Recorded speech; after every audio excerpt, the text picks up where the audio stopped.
जी प्यारे बच्चों, तो मैं कह रहा था कि प्रीपेड के बाद जज्बाती होकर फॉरेन ट्रेड रिसीवेबल ना लिखें। हो सकता है कोई प्रीपेड कहाँ आया हो, एडजस्टमेंट में। तो एक बार एडजस्टमेंट देख लें, क्या ख्याल है? एडजस्टमेंट जरा देख के बताएं, क्या प्रीपेड आपको और नजर आ रहा है किसी एडजस्टमेंट में? No sir. जब आपको ये कंफर्म हो जाए कि प्रीपेड और नहीं है, तो अब आप अकाउंट रिसीवेबल लिख सकते हैं। सर अकाउंट रिसीवेबल के अलावा अगर कमीशन रिसीवेबल हो तो वो भी लिखा जा सकता है पहले। Rent receivable, commission receivable, account receivable, ये सब ऊपर नीचे लिखे जा सकते हैं, इसमें कोई सीक्वेंस नहीं है। तो मेरे पास अकाउंट रिसीवेबल की अमाउंट है, जरा बताइएगा कितनी? 1,50,000। 1,50,000। और ये 1,50,000 जब मैं लिखने जाता हूँ तो मेरे दिमाग में फिर वही ख्याल आता है, या तो मैं बना लूँ क्या, W bracket. W two. Sir two क्यों भाई? अरे अगर ऊपर वाले के लिए वन बनाया था तो अब टू ही बनाऊंगा ना, या फिर इसी के आगे मैं काम करके दिखा दूं। तो मेरा ख्याल है मैं वर्किंग टू बना के दिखा दूं आपको। वर्किंग टू शायद मुनासिब लगे, ये अंदाज मुनासिब लगे, शायद नहीं लग रहा तो कोई बात नहीं, आप जो बेहतर लगे वो फॉलो कर सकते हैं। अगर फिक्स होता तो मैं आपको फिर कभी भी अलाउ नहीं करता कि आप ऐसे करें। तो ये लीजिए, वर्किंग टू बन रही है, वर्किंग टू। और यहाँ आएगा अकाउंट रिसीवेबल और लेस करेंगे अलाउंस फॉर बैड डेट्स। तो अकाउंट रिसीवेबल है कितना? 1,50,000 बोला था ना आप लोगों ने? Yes sir. Okay, allowance for bad debts पहले से है मेरे बच्चे? जरा चेक करके बताना। Yes sir, 4,500। 4,500 पहले से क्वेश्चन में किस साइड पे अरीशा? क्रेडिट। क्रेडिट। और क्या एडजस्टमेंट में अलाउंस फॉर बैड डेट्स आया? Yes sir. कौन सी साइड पर? क्रेडिट। कितना? 500। 500। अब देखो, 5,000। 5,000 नहीं आया था, लड़की एडजस्टमेंट बनी हुई है तुम्हारे पास? Yes sir. एडजस्टमेंट तुमने 500 से नहीं बनाई थी, मैंने उस दिन सही भी करवाई थी यस एडजस्टमेंट। सर। एडजस्टमेंट लिखा है yes allowance sir. For bad debts 5,000 पूरे साल का है, इसका मतलब है अलाउंस फॉर बैड डेट्स में 5,000 रुपये होने चाहिए अगले साल के लिए। ऑलरेडी उसमें 4,500 मौजूद है, तो हमने 500 से बैड डेट एक्सपेंस और रिकॉर्ड किया था, अलाउंस फॉर बैड डेट्स को 500 से बढ़ाया था, तो इसमें 5,000 रुपये हो गए। यस। तो अब मैं क्या करूँगा, 5,000 यस। रुपये इसमें से माइनस कर दूंगा। 1,45,000 वर्किंग टू, ये आ गया मेरा अकाउंट रिसीवेबल 1,45,000। इस 1,45,000 को क्या कहते हैं, किसी को याद है? बीकॉम पार्ट 1 में पढ़ा है? मैं नहीं पढ़ाया है, याद तो होगा नहीं, रहने दो।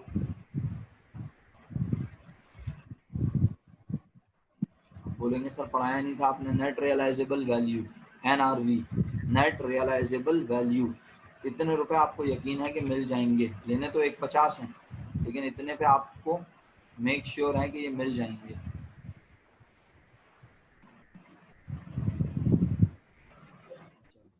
आगे बढ़ें, अकाउंट रिसीवेबल तक समझ आ गया। आखिर में कैश एट बैंक आ गया। कैश एट बैंक की अमाउंट कितनी है? कैश इन बैंक की 94,500, और ये एडजस्टमेंट में कहीं नज़र नहीं आ रहा। तो टोटल करंट एसेट आ गया हमारे पास। टोटल करंट एसेट बोल्ड कर लें आपको समझाने के लिए, इसको भी बोल्ड कर लें, कलर कर दें अगर आप बोलें तो। एसेट का कलर ब्लैक रहने देते नहीं, एसेट का कलर ब्राउन कर देते हैं। ये वाला कलर जो इसका था, नॉन करंट एसेट का कलर कर देते हैं जनाब ब्लू। और ये आ गया हमारे पास total non current asset, bold कर दिया। करंट एसेट का कलर कर देता हूँ जनाब अली हरा, काम में खरा। और ये करंट एसेट का सामान है, टोटल करंट एसेट। ओके, अब मैं टोटल करंट एसेट और टोटल नॉन करंट एसेट को प्लस करता हूँ, तो मेरे पास जवाब क्या आता है? 17,54,500। अल्हम्दुलिल्लाह यही मेरी इक्विटीज़ का आंसर था, 17,54,500। बेटा पहले से बता रहा हूँ, किसी गलत फहमी में आप लोगों को मुब्तला रखता ही नहीं हूँ, ना कभी रखूँगा। कोशिश होती है जो बात है वो सच कहूँ आपसे। आप जब आप घर पे बैठ के दूसरी और तीसरी और चौथी बैलेंस शीट बनाएंगे ना, तो हो सकता है दूसरी बैलेंस शीट भी टैली ना हो, बड़े दिल बर्दाश्ता होंगे, बड़े हाथ पैर मारेंगे, हो सकता है फिर भी ना टैली हो। फिर तीसरी बनाएंगे, फिर वो भी खुदा ना खास्ता टैली ना हो। फिर चौथी बनाएंगे, खुदा ना खास्ता वो भी टैली ना हो। तो बहुत छोटी छोटी मिस्टेक्स की वजह से वो टैली नहीं होती है। तो आपने परेशान नहीं होना, आपने धमाधम बनानी है बस, समझ रहे हैं? धमाधम बनानी है बस बैलेंस शीट। फिर हम उसको वेरीफाई कर लेंगे इंशाल्लाह। जहाँ जो अमाउंट मिसिंग होगी, जो समझ नहीं आ रही होगी, वो मैं समझा दूंगा। एडजस्टमेंट की मिस्टेक की वजह से भी अक्सर टैली नहीं होती, अमाउंट प्लस माइनस करने में मिस्टेक हो जाती है तो भी टैली नहीं होती। अभी फिलहाल आप देख रहे हैं अल्हम्दुलिल्लाह बैलेंस शीट टैली है, दोनों साइडों पर अमाउंट इक्वल है, टोटल इक्विटीज और टोटल एसेट्स दोनों बराबर हैं। कोई सवाल है आपके दिमाग में तो पूछ लें, वरना फिर मैं अगले क्वेश्चन की तरफ चलता हूँ। ये अमाउंट हमने अपने पास पहले से लिखी हुई है, ज़रा चेक कर लेते हैं अगर सही लिखी हुई है तो। ये बैलेंस शीट हमारे पास बनी हुई थी लेकिन हमने शॉर्ट फॉर्म में अमाउंट लिखी हुई थी। आइए ज़रा देखते हैं। शेयर होल्डर इक्विटी 1430,500, ज़रा देखते हैं यहाँ पे लिखी हुई है अमाउंट सारी। 1430,500 देखें, पहले से लिखी है मेरे पास। टोटल लाइबिलिटीज़ की अमाउंट है 3,24,000, सही है। लॉन्ग टर्म अलग है 2 लाख और करंट लाइबिलिटी है 124, 324, ये देखिए मेरे पास पहले से लिखी है। ये कुछ जादू वादू नहीं कर रहा, मैं सिर्फ बता रहा हूँ कि मेरे पास अमाउंट लिखी है पहले से, सही है। दोनों मिला के 1754,500 बना। नॉन करंट एसेट 1225 मेरे पास, मैंने भी नॉन करंट एसेट कितने लिखे हैं 1225, और करंट एसेट का सम कितना है मेरा बेटा 529,500, ये देखें 529,500। तो बैलेंस शीट टैली है अल्हम्दुलिल्लाह। अगला क्वेश्चन बताइए कौन सा है। 2005 रेगुलर। 2005 रेगुलर, ये वाला क्वेश्चन, ठीक है। तो एक काम करें, जितना टाइम अभी अवेलेबल है, अगर आप कहते हैं तो मैं बना लेता हूँ, मुझे एतराज़ नहीं है बनाने में बैलेंस शीट बिल्कुल भी। लेकिन अगर आप साथ साथ बनाएंगे, मैं बोलता जाता हूँ और आप बनाते जाएं, या आप बोलते हैं तो मैं लिख के बना लूँ, मुझे कोई एतराज़ नहीं है। मेरा ख्याल है अगर हमने 2005 भी बना ली तो इसके बाद बहुत सारे सवालात की बैलेंस शीट आप बनाने के काबिल हो जाएंगे। अच्छा, एक बात याद रखिएगा कि जब भी आप मुझे काम चेक करवाएंगे, किसी क्वेश्चन की बैलेंस शीट टैली ना हो रही हो, तो सबसे पहले आप चेक करेंगे एडजस्टमेंट, फिर चेक करेंगे income statement, statement of retained earning और आखिर में बैलेंस शीट, ठीक है। क्योंकि आपको पता कैसे चलेगा आपने गलती की है, या तो आपका प्रॉफिट आपके दोस्तों से मैच नहीं हो रहा होगा, या आपकी बैलेंस शीट टैली नहीं हो रही होगी। अक्सर क्या होता है, आपने गलती की, लेकिन गलती आपने कितनी प्यारी की, डेबिट और क्रेडिट में सेम अमाउंट से गलती की, तो बैलेंस शीट टैली हो जाती है। लेकिन होता क्या है कि आपकी बैलेंस शीट का टोटल अलग और दोस्तों की बैलेंस शीट का टोटल अलग होता है। तो इसलिए हम इसको चेक इसी तरह करेंगे जैसा मैं बता रहा हूँ कि अमाउंट आपसे पूछ के वेरीफाई क्या करेंगे। 2005 रेगुलर निकाल लें, इसकी बैलेंस शीट में जल्दी जल्दी डिक्टेट करता हूँ, आप साथ साथ बनाएं, ठीक है। मुनासिब है ये तरीका, आप इस तरह काम करें। और फिर अब आप डिसाइड कर लीजिएगा ये वाली मीटिंग ख़त्म होने से पहले पहले कि आप जो है वो कल क्लास चाहते हैं, कल ले लूँ क्लास में इसी वक्त, ऐसी करीब करीब कोई मुनासिब वक्त, या दोपहर में ले लूँ या शाम में ले लूँ, रात में ले लूँ क्लास, जैसे आप बोलें कर लेते हैं मुनासिब, ठीक है। फिर या आप कहते हैं कल नहीं सर परसों ले लें क्लास, तो परसों ले लूँगा। कौन सी? इस एडवांस अकाउंटिंग की क्लास लूँगा जिसमें आप ये प्राइवेट चंद बच्चे होते हैं। कॉस्ट अकाउंटिंग की क्लास तो ईद की वजह से अभी फ़िलहाल ऑफ है, फिर इंशाल्लाह वो कमिंग वीक से रिज्यूम होंगी। जी बताइए। 2005 रेगुलर क्वेश्चन नंबर 4।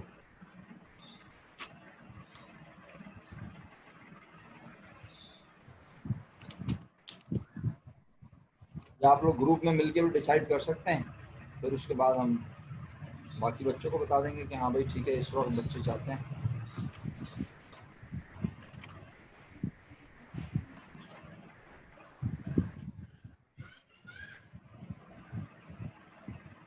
पांच regular question number 4 good luck company है ना? जी सर। ओके, तो इसकी अगर आप बैलेंस शीट की बात करें तो जनाब अली मेरे मुताबिक सबसे पहले आपने ऑथराइज शेयर कैपिटल लिखा, और वो आपने यकीनन लिखा 1 million ordinary shares at the rate ₹10 each, और अमाउंट आ गई 10 मिलियन, यानी ये 10 लाख है और अमाउंट आ गई 1 करोड़। अगर आपको समझ नहीं आ रहा दोबारा कह देता हूँ, बोले तो जीरो लिख के दिखाऊं? 1 के आगे 6 जीरो है ना, तो इसको 10 लाख भी पढ़ते हैं और इसको 1 मिलियन भी बोलते हैं। 1 मिलियन ऑर्डिनरी शेयर 10 रुपए वाले, तो 1 मिलियन को 10 से मल्टीप्लाई किया, तो इसका मतलब है कंपनी आवाम से 1 करोड़ रुपए ले सकती है। कुछ भी नहीं है, ये तो बहुत छोटी सी अमाउंट है। 1 करोड़ रुपए ले सकती है और आवाम ले सकती है 1 करोड़ रुपए। और अगर आप ऊपर देखें पहला पॉइंट, पहली line, good luck limited has an issued capital, नजर आया सबको? क्या लिखा है? Good luck company has an issued capital of ₹50 lakh divided into ordinary shares of ₹10 each. इसका मतलब है गुड लक कंपनी ऑलरेडी आवाम से पैसे ले चुकी है। बोलो कितने? 50 लाख। 50 लाख। और ये बात नीचे भी आपको कंफर्म हो रही है, अगर आप जाके देखें, ordinary share capital trial balance में दिया हुआ है 50 लाख रुपए। क्या सबको समझ आ गई मेरी बात? तो क्या सबसे पहले ये 50 लाख लिखे जाते हैं? No sir. ऑथराइज कैपिटल लिखा जाता है। ऑथराइज कैपिटल, तो ऑथराइज कैपिटल की हेडिंग डालें और उसमें सबसे पहले लिखें 1 million ordinary share at the rate ₹10 each, और अमाउंट लिख दें 10 मिलियन यानी 1 करोड़। उसके बाद हेडिंग डालें और issued and paid up capital. Issued and paid up capital में सबसे पहले लिखें ordinary share capital. Ordinary share capital में अंग्रेजी में लिखें नीचे, ऑर्डिनरी शेयर कैपिटल लिखकर उसके नीचे अंग्रेजी लिखें, जैसे यहाँ लिखी थी, दिखा देता हूँ आपको। ये रही issued and paid up capital, नीचे लिख के उसके नीचे इसको अंडरलाइन कर लें। Issued and paid up capital को क्या करना है? अंडरलाइन। इसी तरह ऑथराइज शेयर कैपिटल को भी क्या कर लें? Underline. Issued and paid up capital को अंडरलाइन करके उसके नीचे क्या लिखेंगे? उसके नीचे लिखेंगे 5 लाख लिखा जाएगा ना, हाँ, 5 lakh ordinary shares at the rate ₹10 each. तो लिख रहे हैं 5 lakh ordinary shares at the rate ₹10 each, और अमाउंट आ गई 50 लाख रुपीस। अब आप बताएं इस सवाल में ऑर्डिनरी शेयर प्रीमियम है? अच्छा, आप लोगों ने इस सवाल का स्टेटमेंट ऑफ रिटेन अर्निंग बनाया है? ये बताएं पहले मुझे सबने। इस सवाल में एक नई चीज आई है, पता नहीं आपने उसको क्या ट्रीट किया, वो मैं बता देता हूँ आप लोगों को। अच्छा वो हमने पहले ही देख लिया, वरना फिर बाद में मुसीबत होती। एक काम करें, रिफत स्टेटमेंट ऑफ रिटेन अर्निंग बनाया बेटा? नहीं बनाया रिफत? अरे बेटा ये तो बहुत गलत काम किया आपने। अगर आप काम नहीं करोगे तो फिर पढ़ने का फायदा क्या होगा? ये भाई काम तो बहुत जरूरी है। हाँ भाई, अपना बिस्मा तुमने बनाया है सवाल का स्टेटमेंट? सर मैंने इतने आगे के नहीं बनाए, शुरू के बनाए थे। शुरू के बनाए थे? अबे जो सवाल हमने सबसे पहले किए हैं, सबसे पहले उन्हीं के। इसका इनकम स्टेटमेंट तो बना हुआ है ना मेरा बेटा? इसका इनकम स्टेटमेंट बना हुआ है। तो इनकम स्टेटमेंट के बाद 5 लाइनों का स्टेटमेंट ऑफ रिटेन अर्निंग ही तो बनाना था मेरा बच्चा। वो बनाने में भी तुम लोगों ने इतना तकल्लुफ किया। एमन तुमने बनाया? सर कंप्लीट ने बनाया हुआ मेरा। अबे यार 5 लाइनों का काम समझ में नहीं आ रही मेरे। 5 लाइनों का काम तुम लोग। सर इसमें जनरल रिजर्व मुझे पूछना था क्योंकि इसमें ऊपर भी दिया हुआ है, तो वो ऐड होगा नहीं होगा, बस ये पूछना था। बिल्कुल भी ऐड नहीं होता उससे ऊपर। अभी मैं पढ़ता हूँ, चलो। अरीशा तुमने भी नहीं बनाया होगा फिर तो, जब सबने नहीं बनाया। तुमने सर बनाया हुआ है, 4,10,500 आंसर है। अच्छा, आप सब लोग वेरीफाई कर लें जरा पहले इसको। मैं बैलेंस शीट बनवाना शुरू हो गया हूँ। अब मैं अचानक क्यों रुक रहा हूँ, वजह बता दूं, सुन लो। Issued and paid up capital लिखने के बाद अब आप लोग लिखोगे रिजर्व, है ना? तो आखिर में क्या लिखना होता है? रिटेन अर्निंग का एंडिंग बैलेंस। रिटेन अर्निंग का एंडिंग बैलेंस कैसे लिखोगे? आपके पास तो स्टेटमेंट ऑफ रिटेन अर्निंग नहीं बना हुआ, तो जरा सब लोग बना लें। रिफत इनकम स्टेटमेंट बनाया आपने इस सवाल का, या वो भी नहीं बना हुआ आपके पास?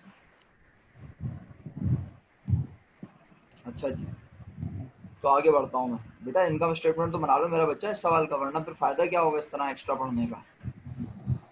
स्टेटमेंट ऑफ रिटेन अर्निंग में सबसे पहले आपने रिटेन अर्निंग का ओपनिंग बैलेंस लिखा है, जो कि क्वेश्चन में गिवन है।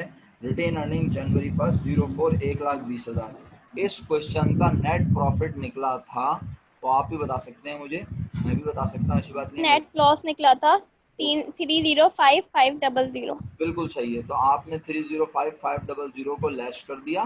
किसमें से लेस किया?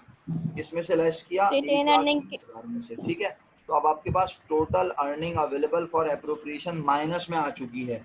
कितनी माइनस में आई मेरा बेटा? 185,500 185,500 185,500 ये आ गई आपके पास total earning available for appropriation. अब मजीद आप क्या कर रहे हो? पॉइंट नंबर बी में कंपनी ऑलरेडी लॉस में है और आप क्या दे रहे हो? मुनाफा 3%। Dividend propose on ordinary share 3%। तो आप कैश डिविडेंड के अमाउंट को लेस करोगे, और ऑलरेडी आप 1,85,000 लॉस में हो, यानी आपके पास ऑलरेडी अमाउंट माइनस में। ये डिविडेंड देने से आपकी माइनस की अमाउंट और बढ़ जाएगी। तो जरा बताना 3% डिविडेंड कितना बना बेटा? 1,50,000। 1,50,000 रुपए जो है वो कैश डिविडेंड बना, कैश डिविडेंड पेबल। और इसके अलावा डायरेक्टर ने कहा कि 50,000 रुपए जर्नल रिजर्व में और ट्रांसफर कर दो। अब चाहे पहले से जर्नल रिजर्व में पैसे हों या ना हो, ट्रांसफर कितने कर रहे हैं ये बताओ? 50,000। 50 ये और 1,50 कैश डिविडेंड, टोटल बन गया 2 लाख। 2 लाख रुपए हम रिटेन अर्निंग से और निकाल रहे हैं, जबकि रिटेन अर्निंग में तो ऑलरेडी पैसे लॉस में, माइनस पैसे नहीं है, नेगेटिव है। तो 185,500 यही बैलेंस बताया ना था तुमने मुझे अरीशा? Yes sir. उसमें 2 लाख रुपए जब तुमने और माइनस वाले लिखे तो तुम्हारा टोटल बैलेंस बन गया 2 लाख रुपए लिखे ना। तो रिटेन अर्निंग का एंडिंग बैलेंस क्या बन रहा है जरा बताना। रिटेन अर्निंग का एंडिंग बैलेंस 410,500 बन रहा है मेरा। माइनस में यही जो मैंने लिखा हुआ है स्क्रीन पे,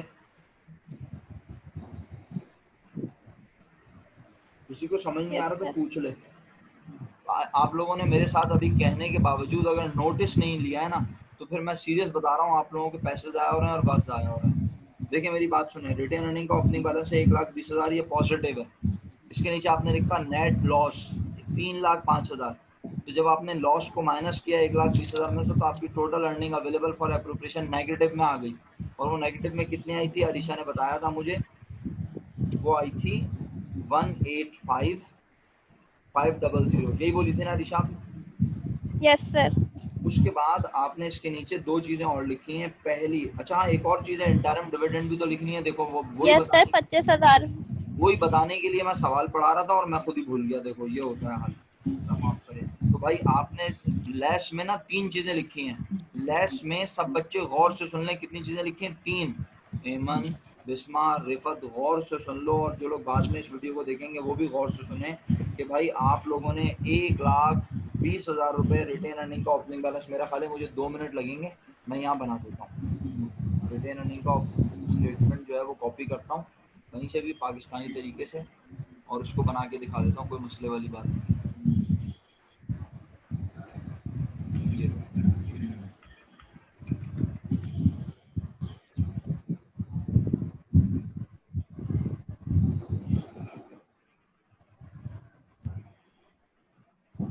2005 है ना, यहाँ बना देते समझाने के लिए।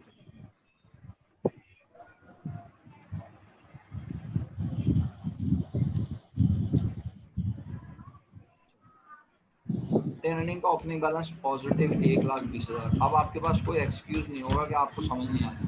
अब आप बोलेंगे तो मैं 10 बार समझा दूंगा। किसी को बात करनी है तो अनम्यूट करके कर ले, क्योंकि मैंने मैसेजेस की विंडो जरा नीचे कर दी है। नेट प्रॉफिट नहीं हुआ इस साल, क्या हुआ? नेट लॉस कितना हुआ? 305,500। मैं उठा के ला रहा हूँ यहाँ से, हमने तो पहले ही काम किया हुआ है। 305,500 सही है।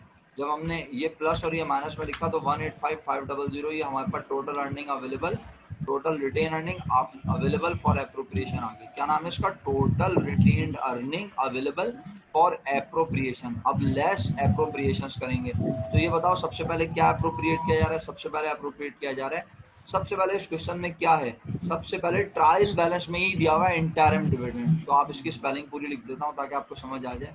क्या दिया हुआ है सबसे पहले? Interim dividend. अब ये बताओ किसी को इंटरम डिविडेंड पता है क्या होता है? बताया था मैंने बेसिक में, शायद ऐसा लगता है मुझे बेसिक्स में मैंने डिविडेंड बताया था। डिविडेंड क्या होता है? जो हम कहाँ से निकाल के देते हैं? रिटेन अर्निंग से। और ये डिविडेंड आमतौर पे कब निकालते हैं? ईयर एंड पर। लेकिन अगर कंपनी ड्यूरिंग द ईयर, क्या बोला? कंपनी अगर ड्यूरिंग द ईयर मुनाफा देना चाहे मालिकान को तो उसे कहते हैं इंटरम डिविडेंड। याद रहेगा क्या कहते हैं उसे? इंटरम। ठीक है।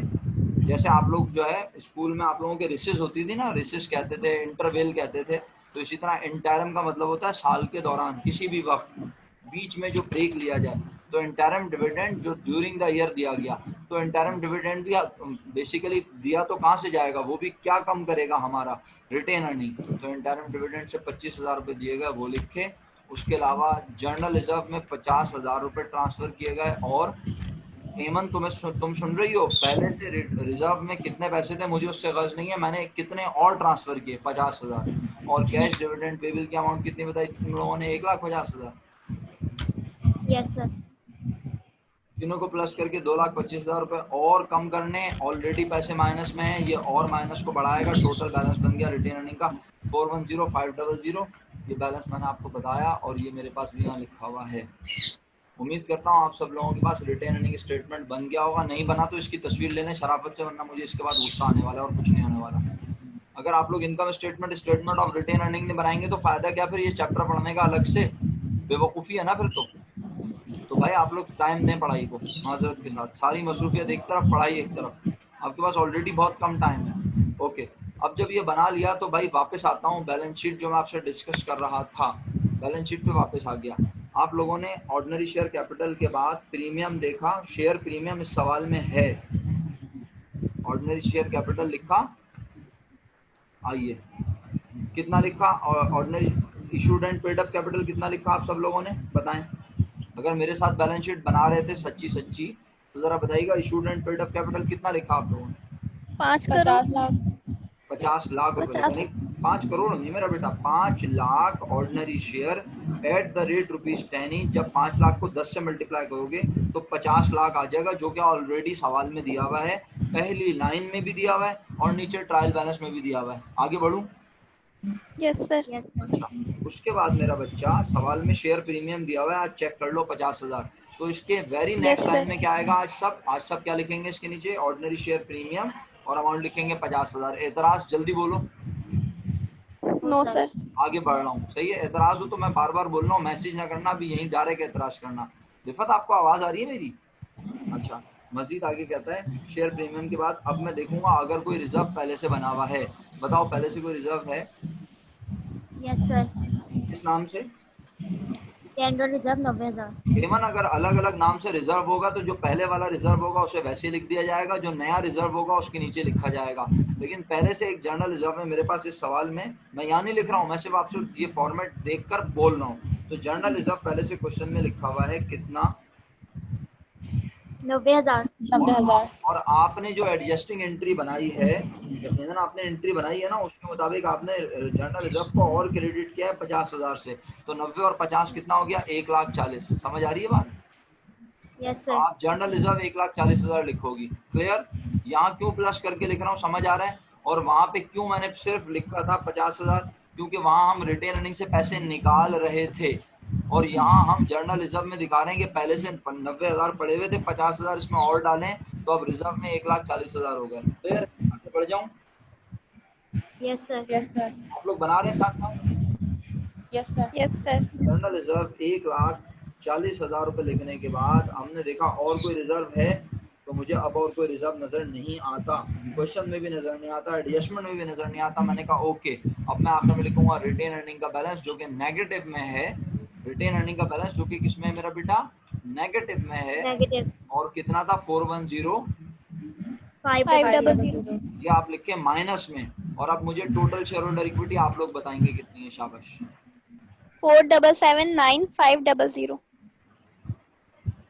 बाकी लोग भी बताएंगे वरना मैं आगे नहीं बढ़ूंगा। गलत या सही जो भी हो। अरीशा ने बता दी। भाई खुदारा ऑथोराइज शेयर कैपिटल की अमाउंट ऐड ना कर देना, बिस्मा और एमन ध्यान से। ऑथोराइज शेयर कैपिटल की जो अमाउंट लिखी थी ना बिल्कुल टॉप पर 1 करोड़ रुपए, उसके नीचे डबल लाइन लगा दी थी। अगर उसे प्लस किया ना तो Yes. जूते पड़ेंगे, बता रहा हूँ पहले जी। आप सर अमाउंट मेरा तो 9729,500 आ रहा है। पहली अमाउंट पढ़ो जल्दी से, 50 लाख दूसरी पढ़ो।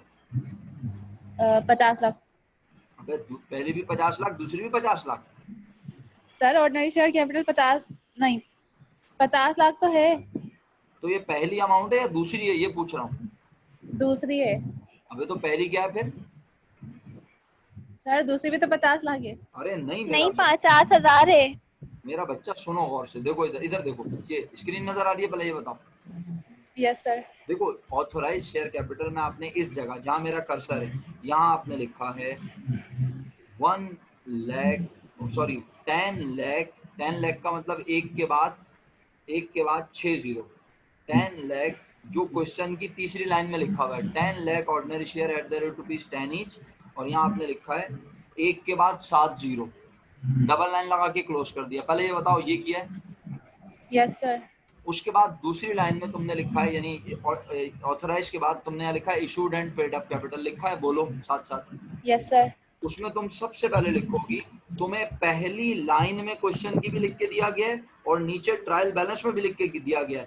दो बार लिखने का मतलब ये नहीं है कि तुम भी दो बार लिखो, दो बार लिखने का मतलब ये है कि वो तुम्हें ऊपर भी बता रहा है और ट्रायल बैलेंस से तुम्हें देख के तसल्ली भी हो जानी चाहिए कि तुम 50 लाख रुपए आवाम से ले चुकी हो। तो तुमने कितने शेयर इशू किए हुए होंगे आवाम को? 50 लाख रुपए को 10 रुपए से डिवाइड करो, 5 लाख बनेगा, चेक कर लो कैसे। 50 लाख में से एक जीरो कैंसिल कर दो, 5 लाख बनेगा। तो तुमने यहाँ इस जगह देखो, मेरा कर्सर जहाँ पे किस जगह है, क्या लिखा है यहाँ पे, अभी अभी जो लिखा है ये पढ़ के सुनाओ बिस्मा। 80,000। यहाँ तुमने लिखा 5 lakh ordinary share at the rate ₹10 each, और यहाँ लिखा 50 लाख, 5 के बाद 6 जीरो। बताओ यहाँ तक जिंदा हो? जी सर। इसके बाद फिर दोबारा 50 लाख नहीं आएगा मेरा बेटा, बस ये एक बार आया। इसके बाद आएगा शेयर प्रीमियम 50,000, ठीक सही है। सर। शेयर जी। प्रीमियम के बाद आएगा जनरल रिजर्व 1,40,000। आ गया जी सर। रिफत, आपको आवाज यस आ सर। रही है? आप बार बार आ रही है और जा रही है, बेचारी बड़ी प्रॉब्लम में है आप इंटरनेट की शदीद, है ना जी? अच्छा, मैसेज करके बता रही हैं मुझे। अच्छा चलें, अल्लाह मालिक है। वीडियो देख लीजिएगा, मैं पोस्ट कर दूंगा, सही है? आप लोगों को लिंक भी भेज दूंगा इंशाल्लाह। चलें बताएं, उसके बाद भाई अब बिस्मा तुम जिंदा हुई या नहीं हुई, वापस आई या नहीं आई भाई, जी काम सर। होगी। जी सर। उसके बाद बता क्या लिखा मेरा बेटा। फिर उसके बाद रिटर्न अर्निंग का माइनस किया है बैलेंस। बस अब बता दे फाइनल बैलेंस मेरा बच्चा।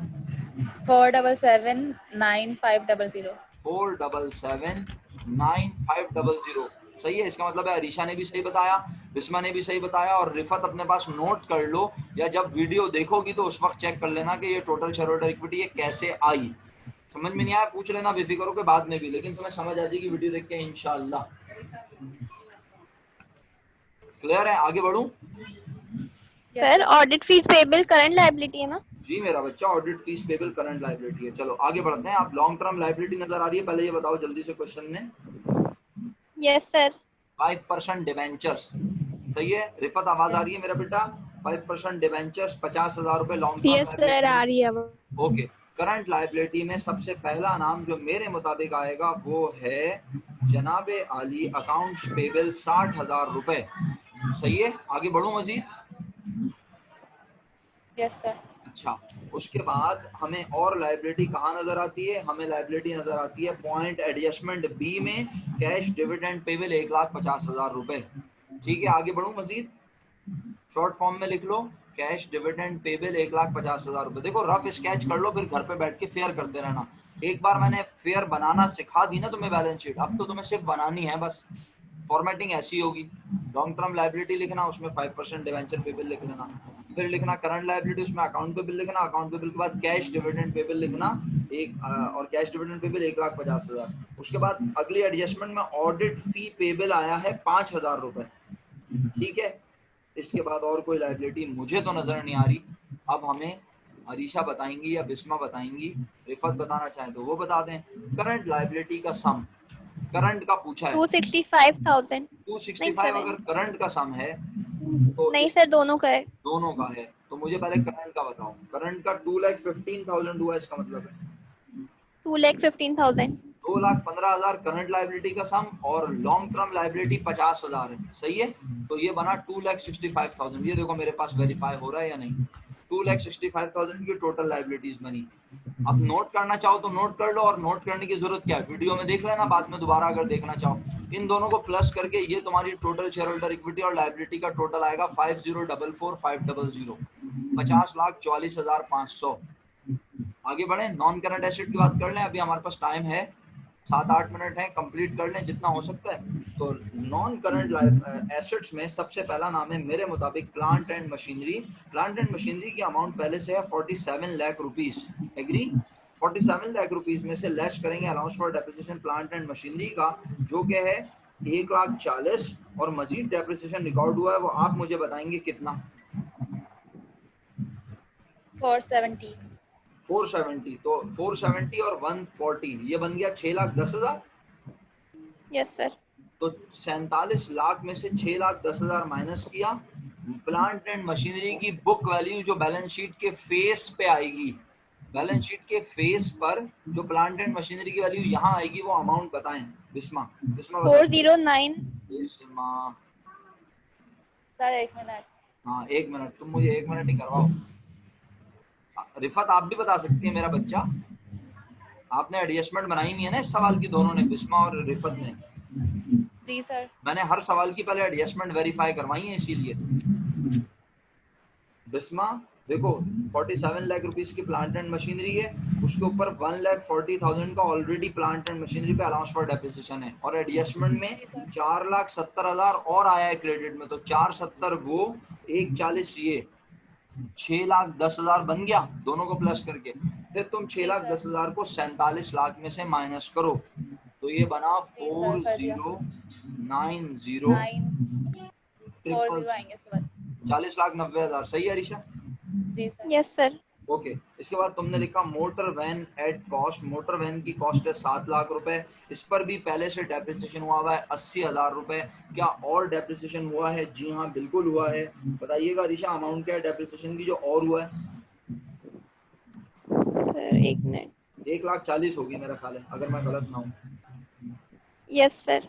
तो 1,40,000 और 80 ये बन गया 2,20,000। इसमें तुम जिंदा हो? जी सर। बताओ 2,20 कैसे आया? चलो सर छोड़िए। 1 मिनट। हाँ 1 मिनट, सर तुम मैं मुझे सो नहीं थी, लेकिन मोटर की। और काम ना करके रखो बेटे, जब तुम लोग इनकम सर मैंने स्टेटमेंट, काम किया हुआ है। तो मुझे एडजस्टमेंट है तुम्हारे पास इस सवाल की? जी सर। एडजस्टमेंट डी पढ़ के सुनाओ अपने रजिस्टर से, छोड़ो सबको। एडजस्टमेंट फोर्थ वाली।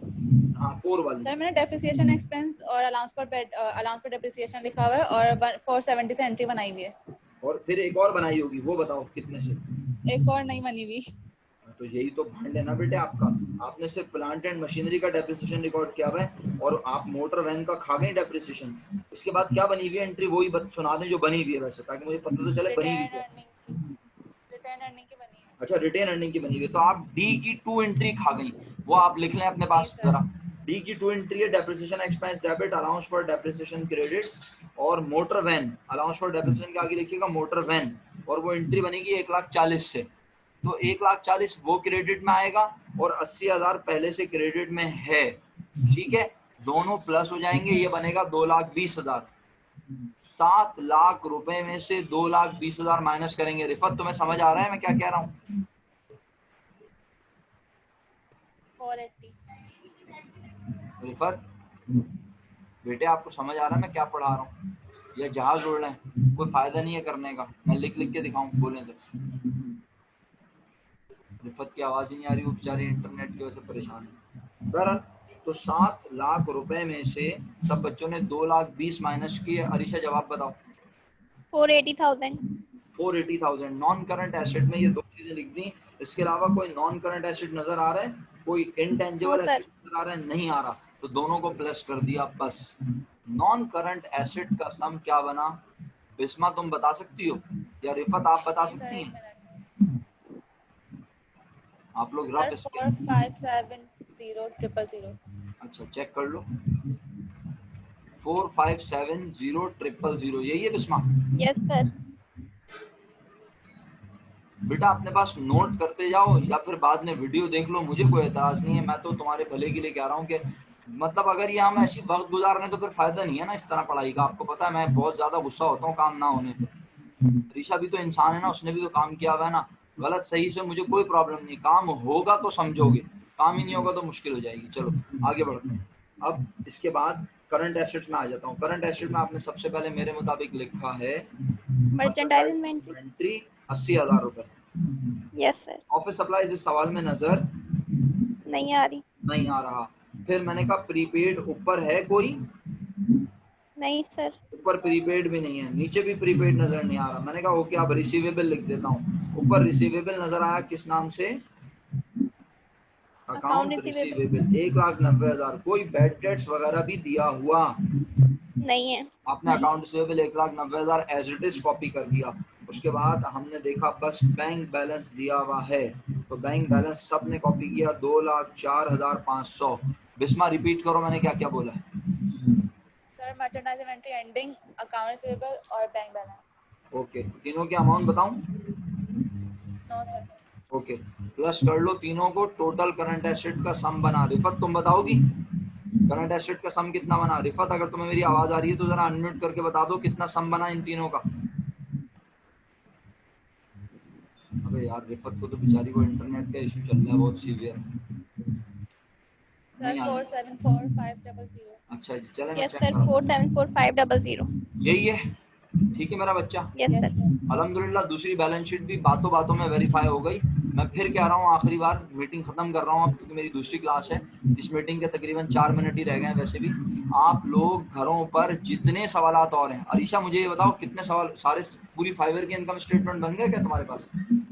सर मैंने 2004 तक कर लिया है वेरी और गुड। 2007 में कुछ मसला था, वो इनकम स्टेटमेंट जो है ना वो इनकम्प्लीट दी हुई है, क्वेश्चन मार्क दिए हुए थे उसमें। एक काम कर लेंगे ना, अगर कल क्लास रखना चाहते हो, अब तुम अरीशा तुम जरा वो बन जाओ, क्या कहते हैं, इसकी जिम्मेदारी तुम ले लो, अपने ग्रुप से पूछ लो, क्योंकि अभी तो 2 बंदे तुम्हारे ग्रुप के मिसिंग हैं, उन दोनों से पूछ लो कि कल किस वक्त क्लास लेना उनके लिए मुनासिब है। मतलब मैं सुबह तो क्लास नहीं ले सकूंगा, हाँ 1 बजे के बाद जो टाइम आपको मुनासिब लगे रख लें आप, 1 बजे के फौरन बाद जो टाइम आपको मुनासिब लगे। वैसे मेरा ख्याल है वो एक लड़का भी है बेचारा, वो तो आज आया नहीं है, तो रात का टाइम ही मुनासिब रहेगा, यानी 5 बजे के बाद ऑनवर्ड। अगर आप 7 बजे के बाद रखना चाहें 7 बजे के बाद रख लें, 8 9 10 रात को रख लें। सर कल रोजा भी होगा ना?